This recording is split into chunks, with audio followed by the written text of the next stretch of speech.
In a bustling city lived a man named Daniel, a 35-year-old accountant with a decent job, a modest apartment, and a life that seemed, on the surface, ordinary.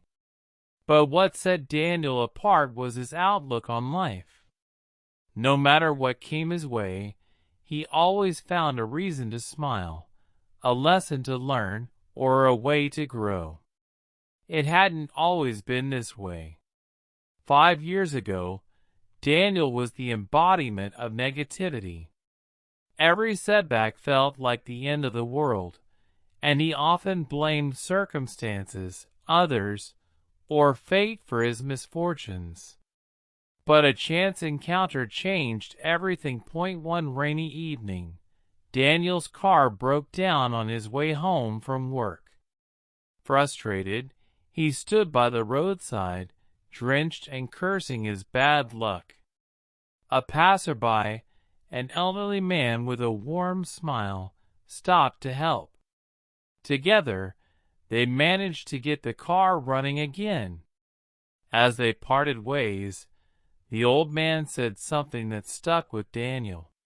"Life isn't about waiting for the storm to pass. It's about learning to dance in the rain. Happiness is a skill, and you can learn it if you practice." Daniel was skeptical but intrigued. Could happiness really be a skill? That night, as he lay in bed, he decided to give it a try. The next morning, Daniel made a small change. Instead of complaining about his long commute, he decided to enjoy it. He created a playlist of songs that made him happy and listened to them during the ride. By the time he reached the office, he noticed he was in a better mood. Encouraged, he began incorporating other practices into his daily life. He started a gratitude journal, writing down 3 things he was thankful for each day. At first, it was hard to find things to appreciate, but with time, he began noticing the small joys, like a stranger holding the door open or the aroma of freshly brewed coffee. He also started reframing his thoughts. When faced with challenges, he asked himself, "What can I learn from this?"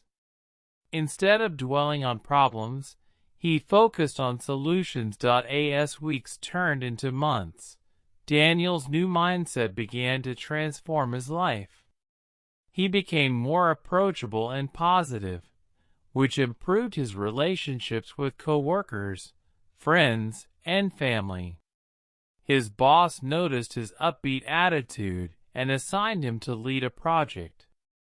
Despite initial nerves, Daniel embraced the challenge, and the project was a success. The positivity didn't just stay with Daniel, it spread to those around him.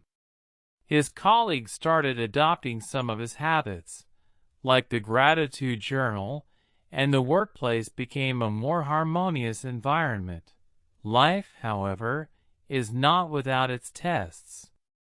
One day, Daniel was called into his boss's office and informed that the company was downsizing. His position was being eliminated. For a moment, the old Daniel resurfaced, and he felt a wave of despair.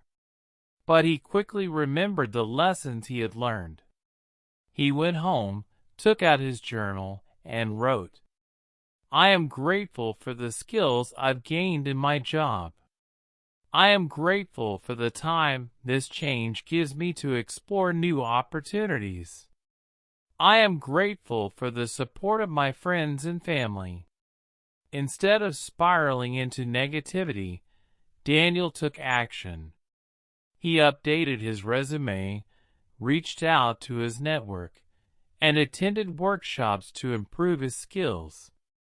Within 2 months, he landed a better job with a higher salary and more growth potential. Daniel realized that the principles of positive thinking had changed his life, and he wanted to share them with others. He started a blog where he wrote about his journey and the practices that helped him. His posts resonated with people, and the blog quickly gained a following. Eventually, Daniel wrote a book titled The Art of Positive Thinking, which became a bestseller. He was invited to give talks and workshops, inspiring countless others to embrace positivity. Years later, as Daniel stood on stage addressing a packed auditorium, he recounted the story of that rainy evening and the wise old man who had planted the seed of change in his life. Positive thinking isn't about ignoring life's challenges, he told the audience. It's about choosing to see the possibilities within them. It's about focusing on what you can control and letting go of what you can't. It's an art, a skill that anyone can learn, no matter where they start. The applause that followed was thunderous, but Daniel's greatest reward was seeing the hope and inspiration in the faces before him. Positivity isn't about avoiding hardships. It's about embracing them with a mindset that seeks growth and gratitude. With consistent practice, the art of positive thinking can transform not only your life, but also the lives of those around you.